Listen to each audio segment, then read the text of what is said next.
콘텐츠 제작 파이프라인과 저작권 윤리 두 번째 시간입니다. 여러분들과 기획에서 배포까지 같이 살펴보고 있는데요. 이어서 보시면 우리 앞서 공부하셨던 내용들에 이어서 이번 시간부터는 편집 소프트웨어를 비교해 보도록 하겠습니다. 우리가 영상 제작에 사용되는 편집 프로그램의 대표적인 거는 여기 언급한 네 가지를 들 수 있는데요. 이외에도 굉장히 다양하게 많습니다. 그리고 이 네 가지를 알려드리는 것은 계속적으로 사용할 때 거의 업계 표준에 가까운 어도비 프리미어가 있고요. 최적화 성능을 자랑하는 파이널 컷 프로가 있어요. 그 다음에 우리가 다빈치 리졸브라고 하는 강력한 무료 버전도 하나 있고요. 캡컷이라고 해서 요즘 정말 쉬운 사용, 그러나 이제 비용적인 부분이 있겠죠.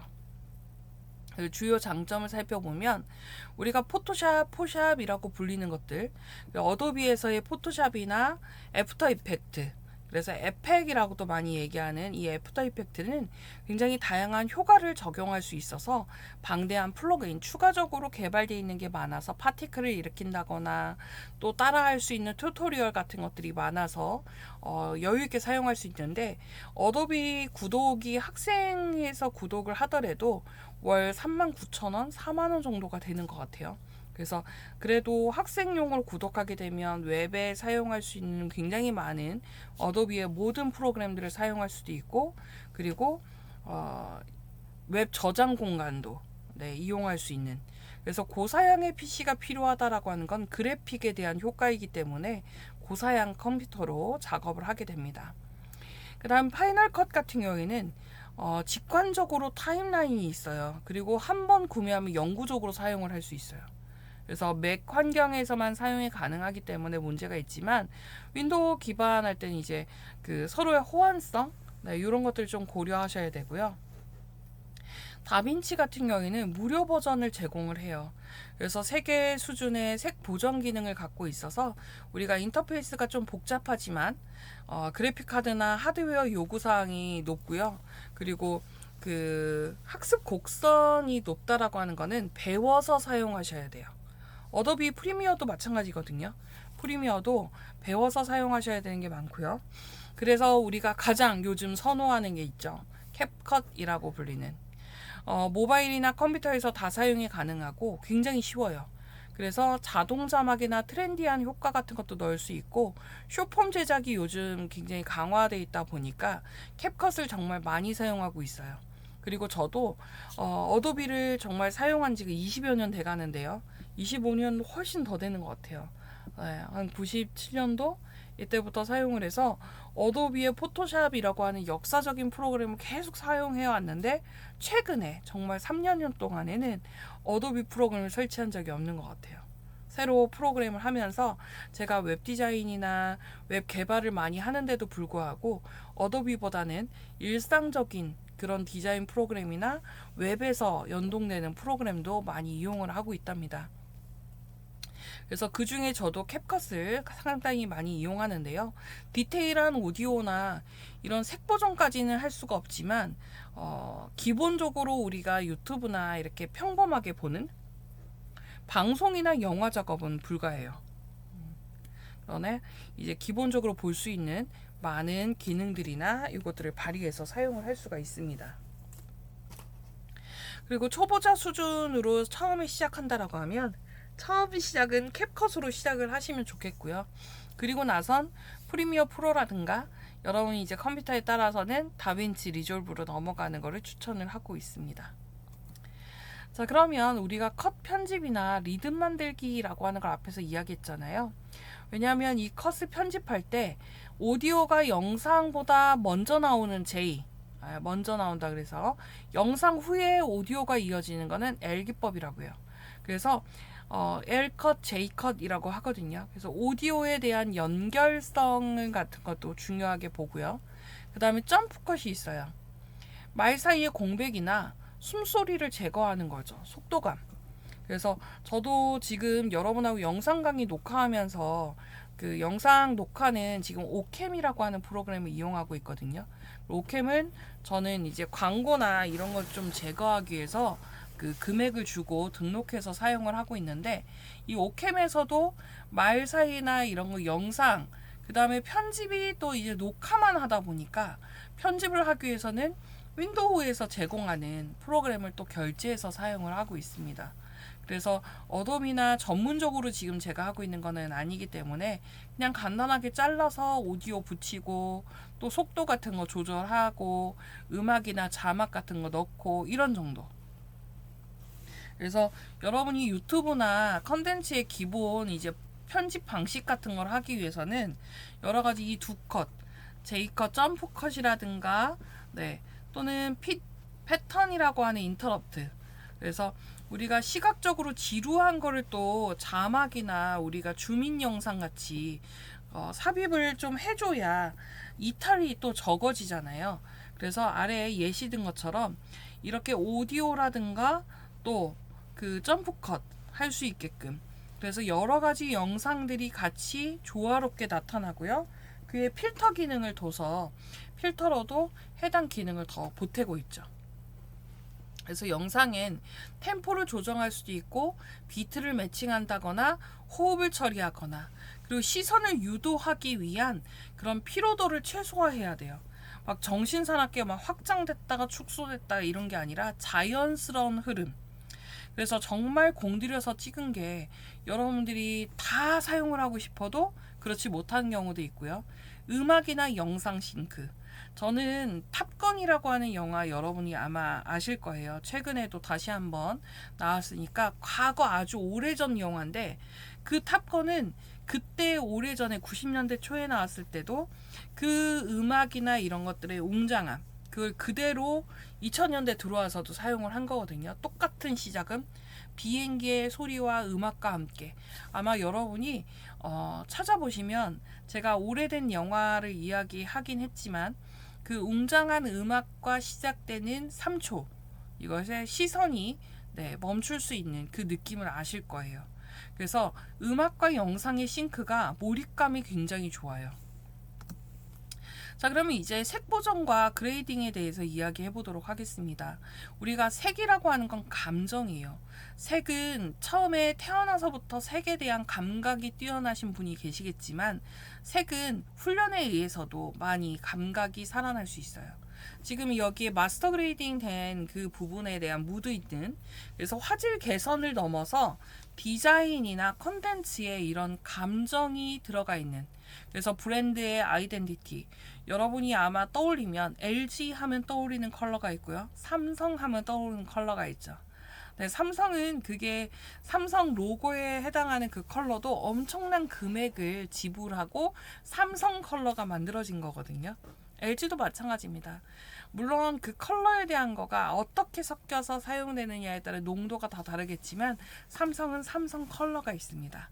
그래서 브랜드의 아이덴티티가 시각적으로 결정되는, 컬러 하나의 색으로도 결정될 수 있는, 그래서 1차 보정되는 촬영할 때 소스의 밝기라든가 대비, 화이트에 대한 느낌, 그리고 2차 그레이딩 할 때는 이런 스킨톤이라고 불러요.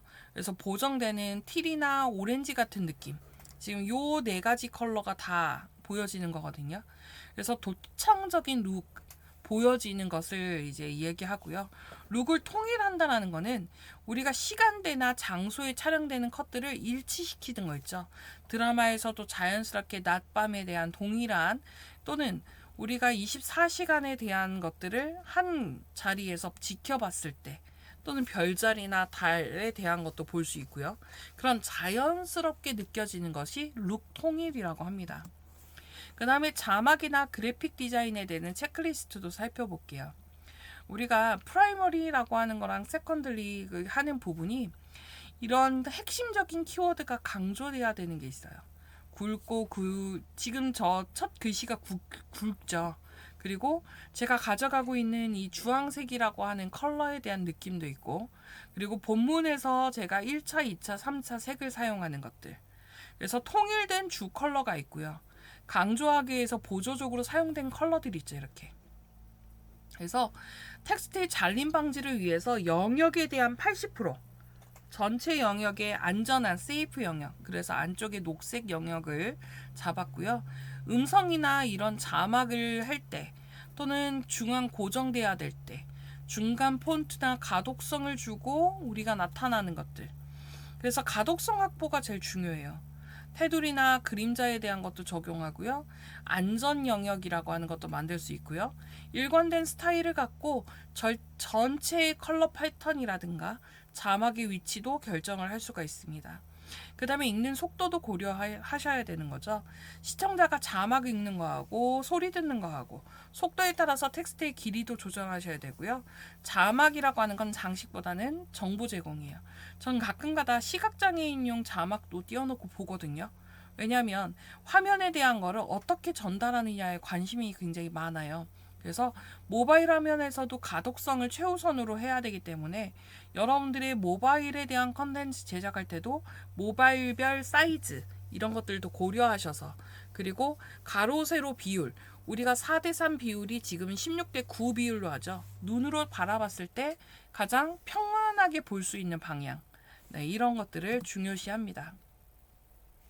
자, 그럼 더불어서 음악과 효과음에 대한 라이선스에 대해서도 이야기해 보도록 할게요. 우리가 저작권 침해라고 하는 건 굉장히 심각한 문제로 대두되고 있죠. 채널의 삭제도 굉장히, 침해에 대한 것도 저작권 침해가 채널의 삭제예요.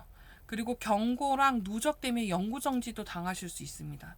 그래서 여기에 CC BY라고 하는 저작권 표시 필수고요. 비영리에만 가능하다라든가 변경 금지, BGM 사용 불가 이런 것들이 다 지켜져야 돼요.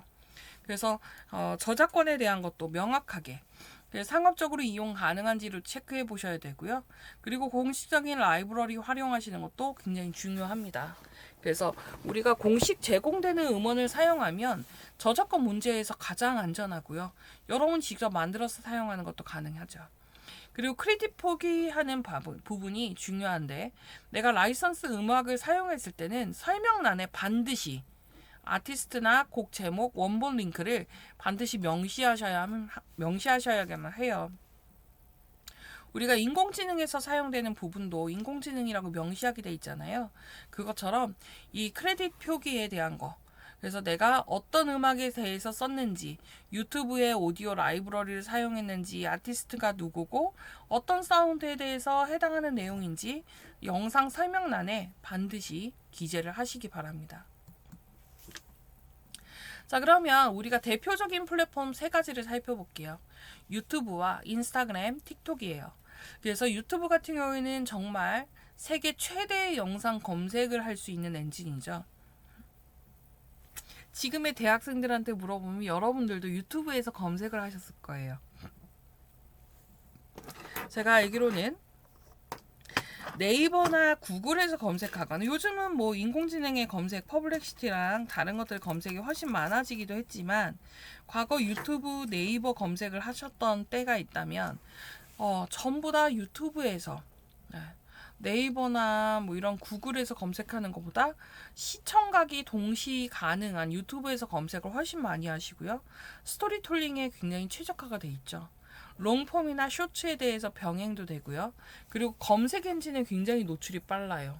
그리고 챕터라든가 타이프라인으로 건너 내용 보는 것도 편하고요.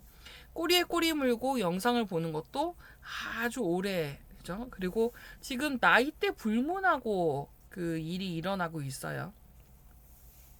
그 다음에 인스타그램 같은 경우도 사용하는 그 패턴이 다르겠지만 비주얼과 라이프 스타일이 정말 중심이 되고 있고, 릴스로 새로운 팔로워를 또 유입한다거나 스토리 팬덤을 유지하기가 굉장히 많이 광고나 또는 여러 가지로 활용되고 있는 게 인스타그램이에요.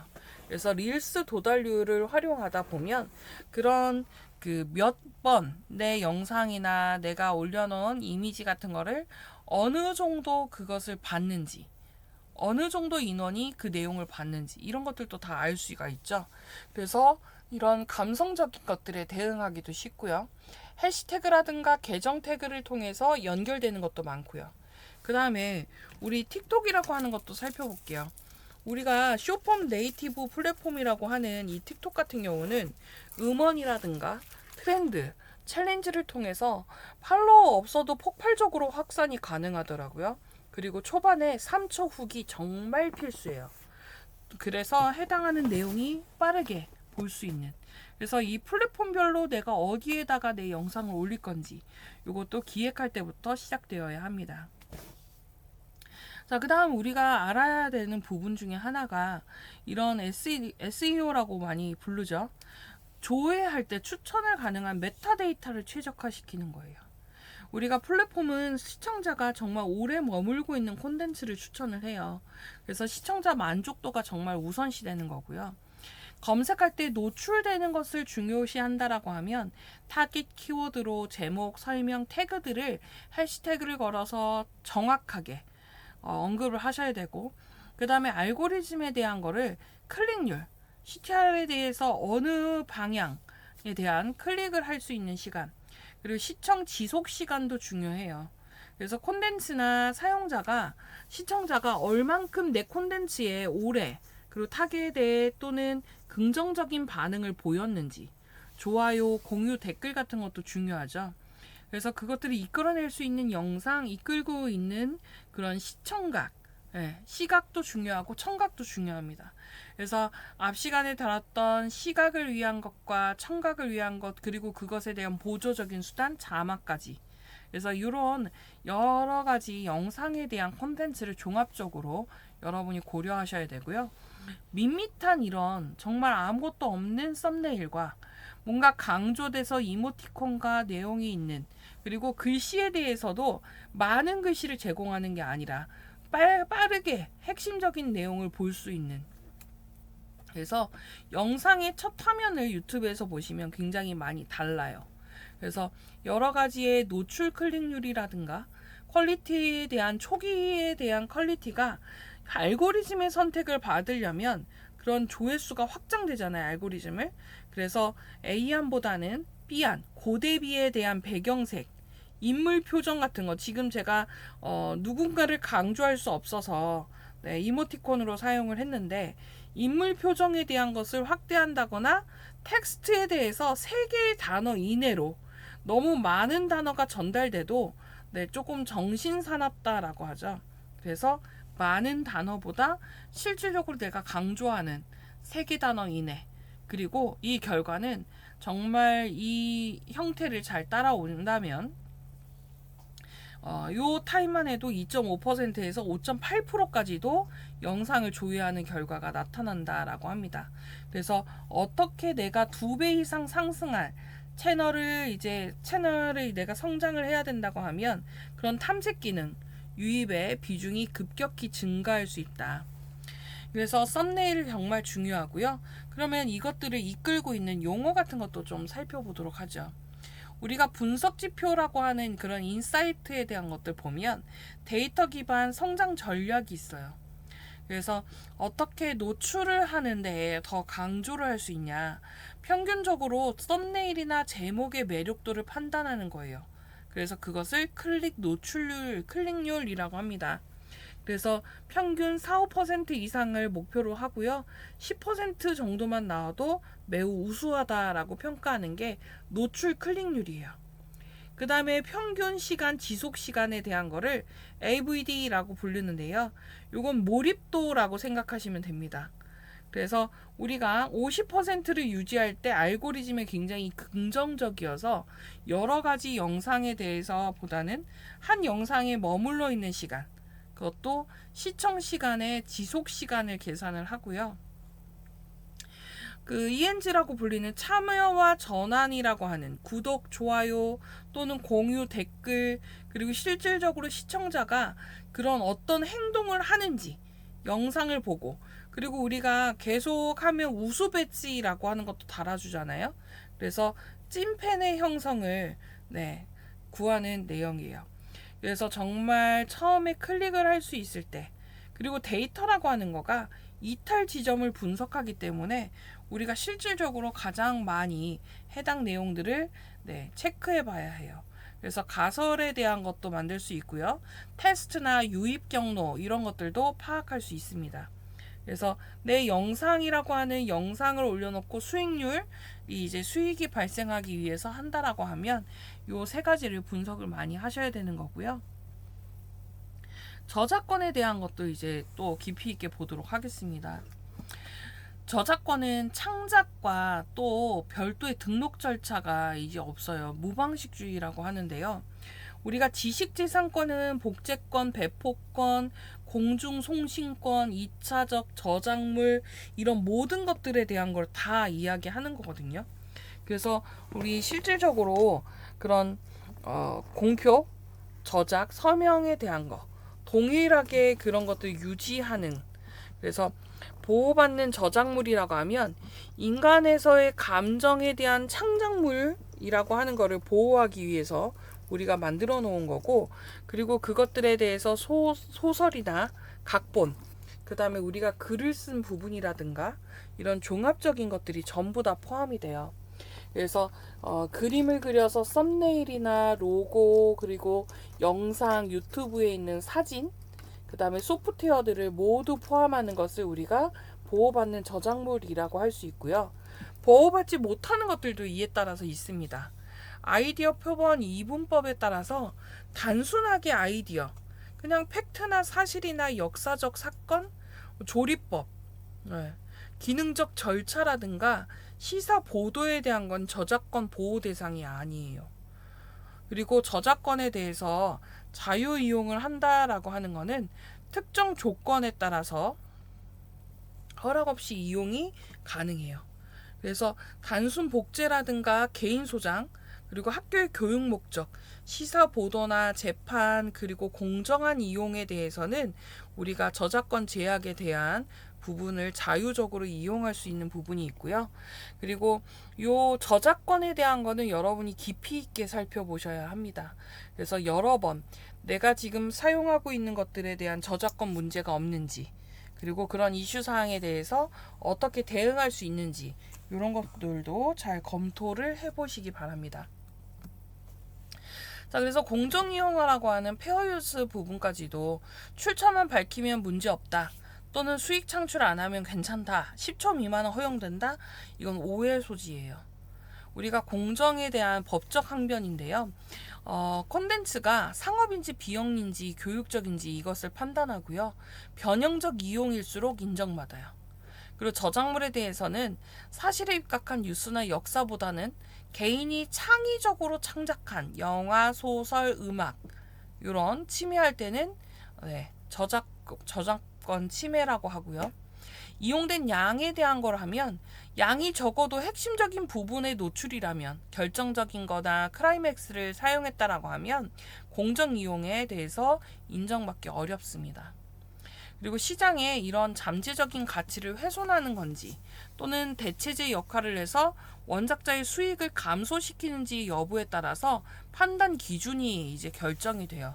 그래서 해당하는 내용을 잘 읽어보고 해당 내용을 보셔야 되고요.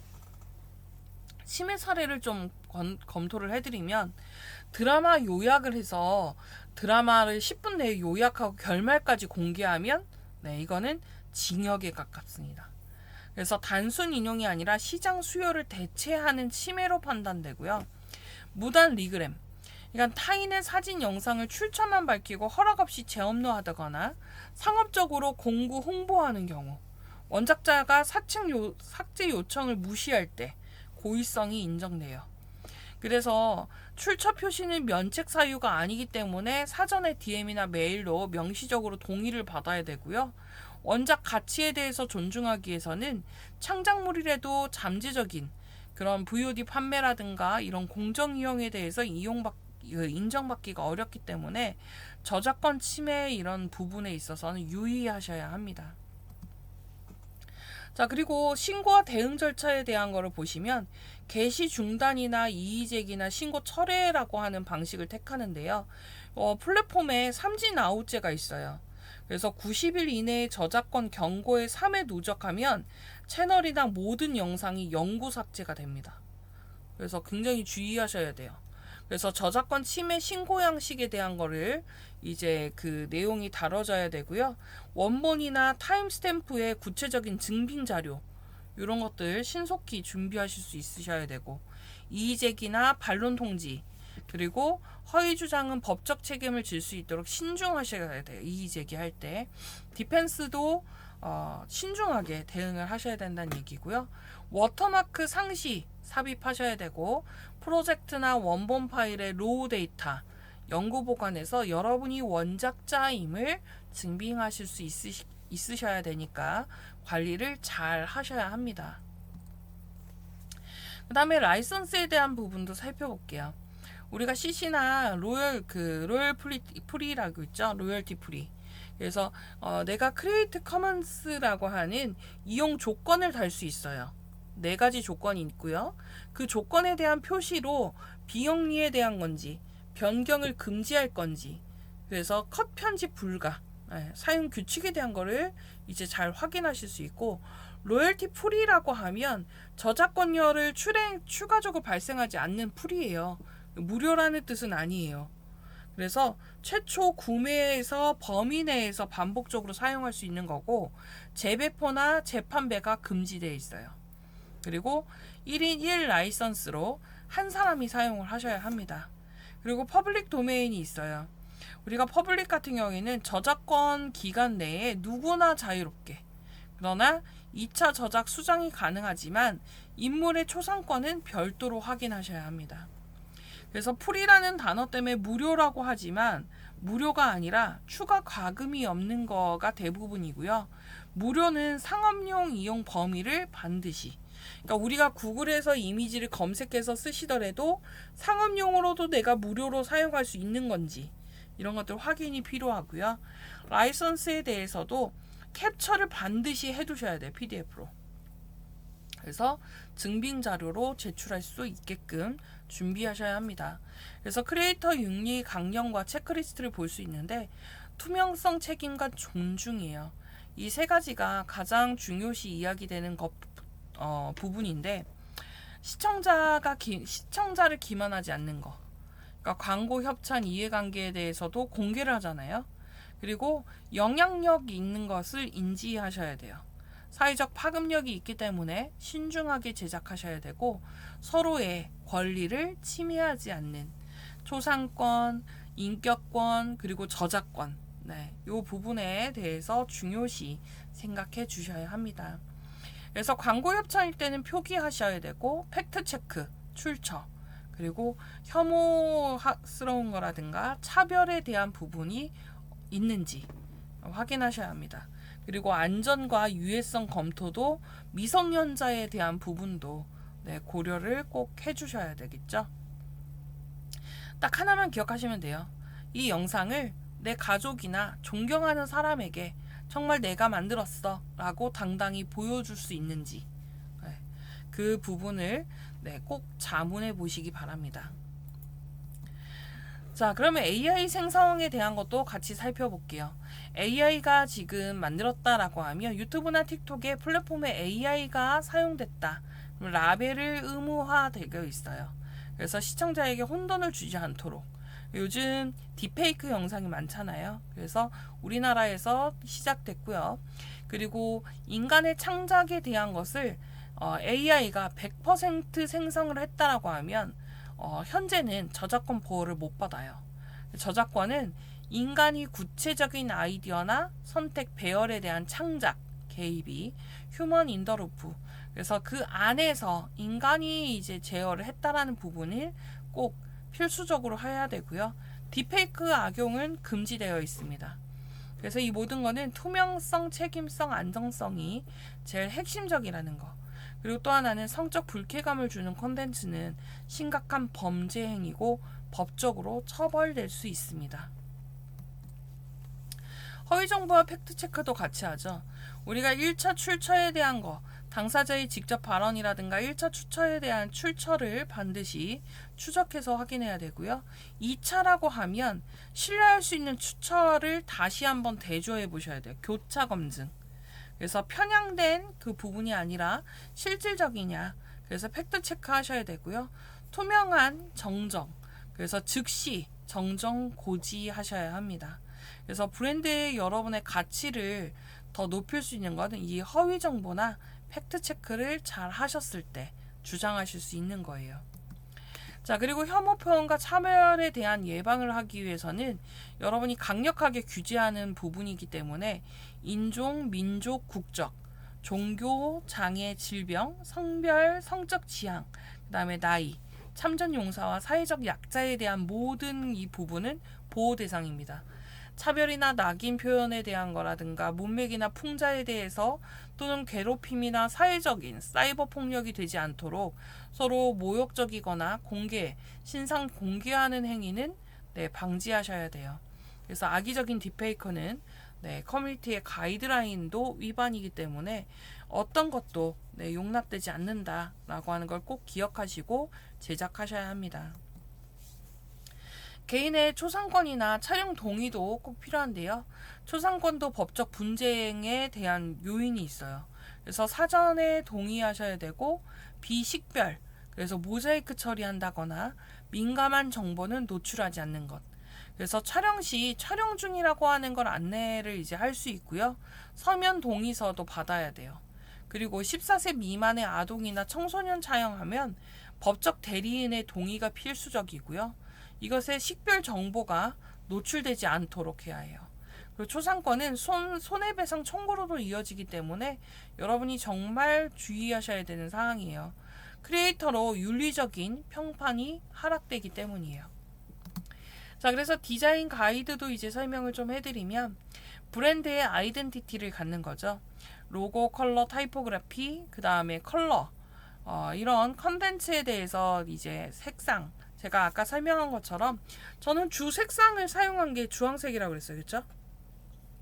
그리고 텍스트는 블랙이나 다크 그레이 사용을 했고요. 그 다음에 타이포그래피에 대한 고딕 계열, 그리고 서체 중요하죠. 그리고 로고나 레이아웃을 정할 때도 세이프 존이라고 하는 걸 확보하셔야 돼요. 그래서 시각적인 요소가 정돈돼 있다.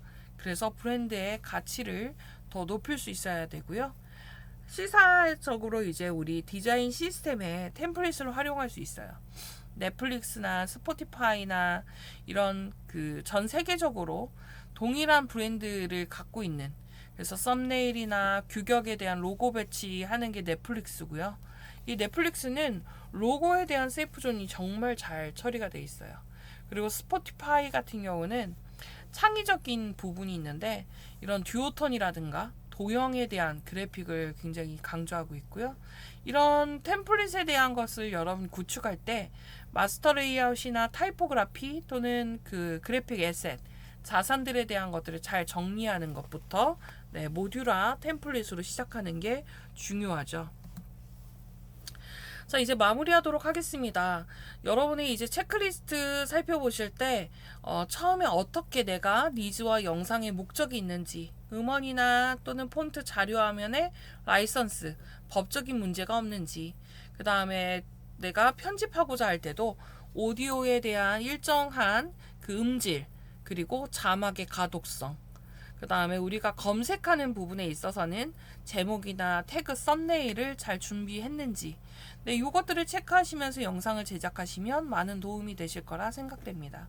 그래서 무료 음원이라든가 아트 디자인, 그리고 저작권위원회 또는 이런 자료들을 살펴보시기 바라고요. 패들렛에도 여러분의 필요한 자료를 올려놓도록 하겠습니다. 수고하셨습니다.